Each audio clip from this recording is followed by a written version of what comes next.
Albert Ojwang's father was scammed out of money that had been kept aside to fund the burial ceremony of his son, Albert Ojwang.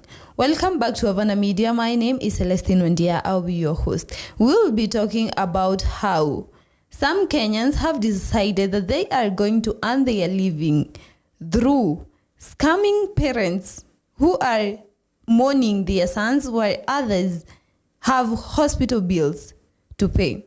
And this happens that Albert Ojwang's father was scammed, or what he claims is that someone swapped out his SIM card from his phone and wiped out all the money that was in his M-Pesa. And remember, Kenyans were already not satisfied with him because he went ahead and thanked President William Ruto for giving him 2 million shillings. And people were asking, how can you thank someone who was partly responsible for the death of your son? Kenyans were not happy about that fact. And Boniface Karaoke, the hawker who was shot, his family is calling Kenyans to help them with a bill of 2.3 million shillings. And his mother went ahead and shared that he cannot see and also he cannot talk. And remember, before that, his father had also been scammed 200K by people who are claiming to be SHA agents. Some people are crying over the loss or injuries of their sons, while others are in business. What do you think about this? And fast forward, Kenyans are waiting for tomorrow. They are very eager to go into the streets, protest, and remember those people that were lost last year. Everyone is being urged to be careful in those streets because we all know there have been some rumors about goons. And remember the last protest, what happened? An MP, Robert Mboi, went ahead and questioned where Kithure Kindiki is removing the money which he is offering to people every other day, because he said he is giving constituencies 2 million shillings. And when his net worth was calculated, it did not even amount to the total. But Mheshimiwa Mboi, what's your take about, because it gets frustrating because you tell me how Parliament has been captured. But I'm wondering, all this working back on the austerity measures that were promised has happened with the blessings of Parliament. First allow me to, say that I'm very happy when I listen to Diana, because one of the things I've picked is that my question was also half-baked, because I was actually just dealing with a part of compensation, and that I may need to adjust and add the question of justice, because she says a small component, which is true. I've actually just realized that I've also been feeling very bad that my leg was broken, I was shot, I was innocent, in my opinion. But I have never thought about, what about that policeman who did that action? I've always been thinking, maybe they should have given me something just for the pain and for the suffering. But I do agree that justice is important, so that we discourage any further attempts at, destroying people's lives. Because if we just compensate, then it means that we can be shooting people and paying them, and it's okay.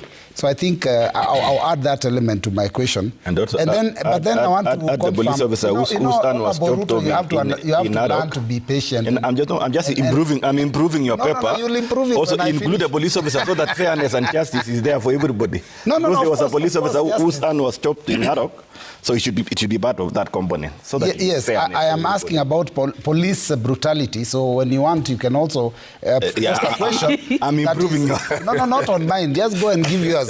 Now, the other issue I wanted to just point out is that on the matter that Diana has raised of bursary, yes, we do agree actually as a house that the issue of bursary is not exactly a very good, concept.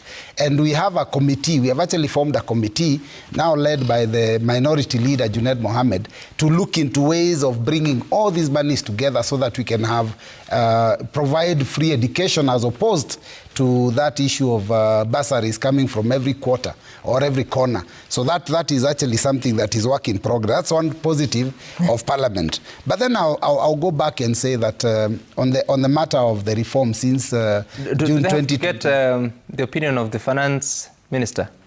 They will consult everybody. They must, because that's a law. They will consult everybody. Okay. But it will take a while, because it's also, when you look at even the monies that are allocated through the Ministry of Education and through even bursary, through CDF and through the counties, it also doesn't cover. So there needs to be further discussion, so that we can look at the actual cost of education and see how much the government needs to put in. But then going back to the issue of the reforms after June 2024, I had tried to put a case for the Gen Zs that they were right to go to the streets because they were feeling oppressed and they're highly unemployed, and the moves being made by this regime were making it even worse. But now the demands they made, one of them was that they don't want to see opulence. They don't want to see people showing that they have more money than them. I mean, they felt like they were being laughed at. Now, I'll give you a very good example. When the president says, okay, fine, no more opulence, we'll not do any further harambes. Right now, the deputy president is leading a team of leaders across the country, visiting every constituency to do harambes. They're calling it women empowerment.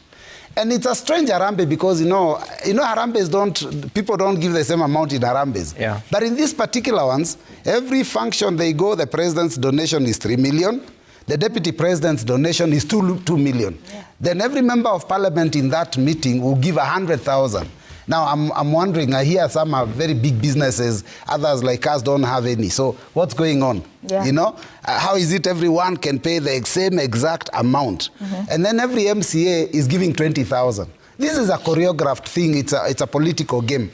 But now let me talk about the deputy president, the appointed deputy president. He's been in office for now, we are talking about 7 months. And he's giving 2 million per constituency. If you work it out, let's not talk about any other logistics movement that is state-sponsored, government will pay for his vehicle, fuel, and everything.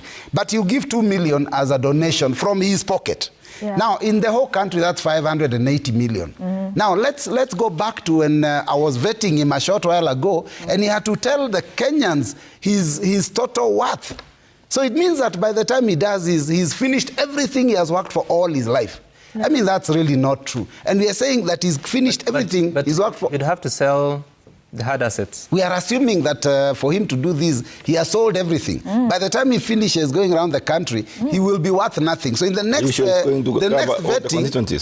vetting, are you saying? Sure? So you are agreeing that it's a selective arrangement? It's an invite. It's a selective. You need to go back. I've not invited them. They're coming to Kadhiani on Monday 30th. I've not invited them. What about women member of parliament? She's not invited. You're not the only person elected. You're not the only person elected.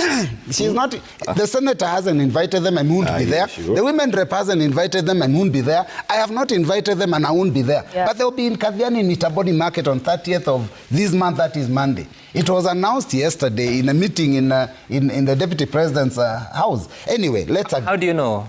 It was announced, it was on news. Yeah. And of course, the signal has come to... See, the DCC has to be involved, the ACCs, the chiefs.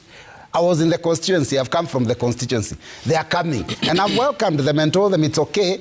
You come and give us the money that you're giving us, the 10 million we are accepting. But when you go and do empowerment in Kapsaret, we are seeing almost 100 million being spent. So we're wondering what's happening with the difference, that difference. That was not, because that was not And the question is, where is he removing the money that he is spending so uselessly? And remember, the State House was just given 890 million for renovations again.